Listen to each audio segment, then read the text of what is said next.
Have you found it necessary, or have you had to tighten your belt as you supersize and grow your business? Have you had to cut back on expenses, spend less in certain areas, let people go, lay people off ever as you've been growing and building and supersizing your business? Sharon Horne-Ellstrom here.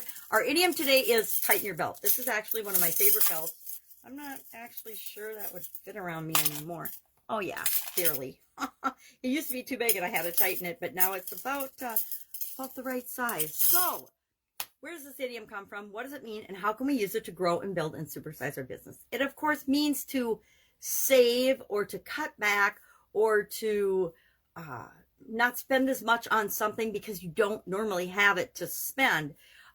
This actually comes from the Great Depression, the 1920s in America, when the stock market crashed, October 24th of 1929. But the events leading up to that, where people were losing their jobs, out of work, couldn't find work no matter what, and that meant they had no income, so they had nothing to use to buy food for themselves and their families. And it was a very, very terrible time in America and through other places throughout the world because of the financial markets and financial situations and businesses having to pull back and let people go. And there just wasn't enough money and work to go around. Now, of course, there's always been a ton of money, but there wasn't enough for the people that needed it in order for them to eat and in some cases even survive.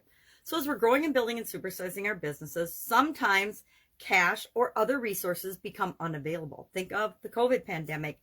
I can think of literally millions of businesses that had to tighten their belt, change what they were doing, and really rethink everything as they had to let their people go because they had no way to pay them because their businesses were shut down during the COVID pandemic.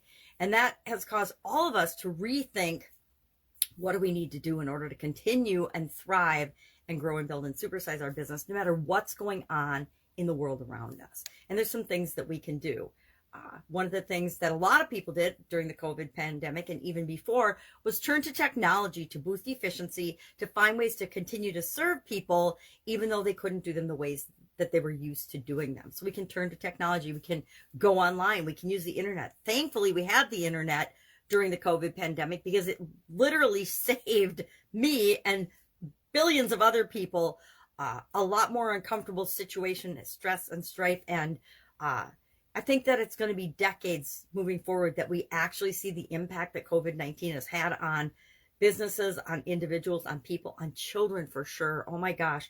I mean, as adults, we're more able to cope with the changes and the challenges that happened due to the COVID pandemic, the close quarters, what's it called, in place, staying in your homes, etc. But for kids, it's going to be interesting to see the impact that has had on them. I know, for example, my nephew's college experience was terrible because their college was shut down and they had to do online school. Well, heck, you might as well have selected to do online school during the pandemic versus being forced to do it. So look toward technology to boost efficiency and to make things easier and to make things even possible that might not otherwise be possible. We can go ahead and scrutinize and look at all of our operating procedures and our services and things that we're hiring out and having done for us. Maybe some of them can be brought in-house to be more efficient and to keep people working instead of having to let them go in downturn or changes and fluctuations in our business.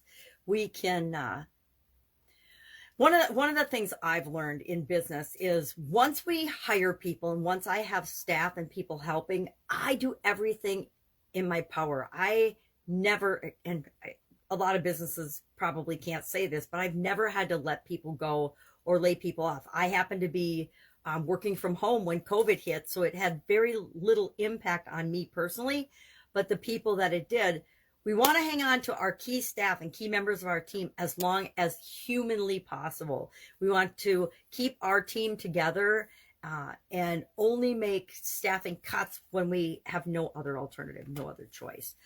That's been my experience anyway. We want to maintain our marketing. And this is one of the hardest things for people to understand.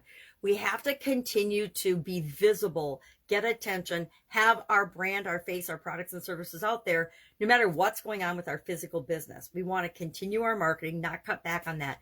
I would say of all the mistakes people made during the pandemic, that is probably one of them. Now, it was a huge advantage for the people that did not cut back on their marketing, because now there were all kinds of people captive and seeing their marketing. And so those businesses really skyrocketed, Supersize, and grew during the pandemic, versus the ones that said, okay, I can't afford to market, I have to shut that off. Now, if you shut your marketing off because you wanted to keep your people, did you take those people and those resources and put them in marketing activities? For example, cold calling, or calling current or past customers to see if you could still serve them and help them during this difficult time.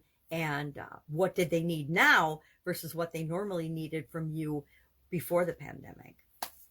There's ways to focus on getting more business from your existing or past customers, right?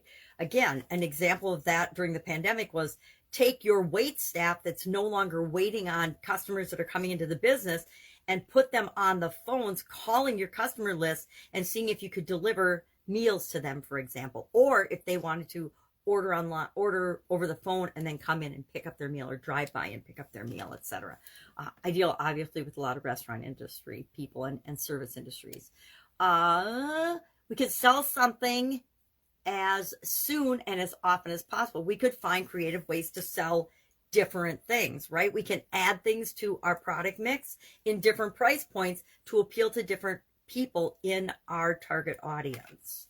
We can remember to pay attention to our bookkeeping and our accounting. Again, that's another thing. Oh, I can't afford my CPA. I'm going to let my CPA go on hiatus while we're struggling, and then figure it out and do it myself.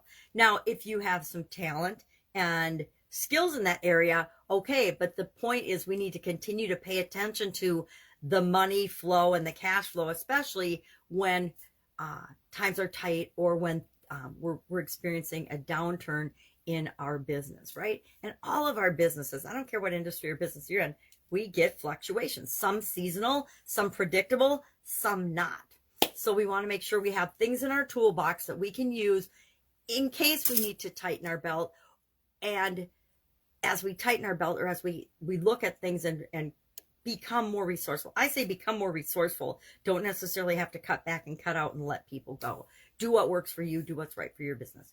So I'm curious, have you had to tighten your belt as you've been growing and building and supersizing your business? And if so, what was your favorite way or favorite strategy, or what proved to be the best strategy for you to tighten your belt? I would imagine during COVID-19, we all have had to do some things and make changes.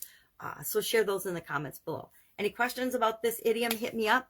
We're doing financial idioms for the month of May. If you've got a financial idiom that you absolutely are dying to know the origin of, and how in the heck we could tie it to our business and growing our business in particular, ask me that as well. Let me know in the comments below. All right, have a great day, and I will be with you tomorrow.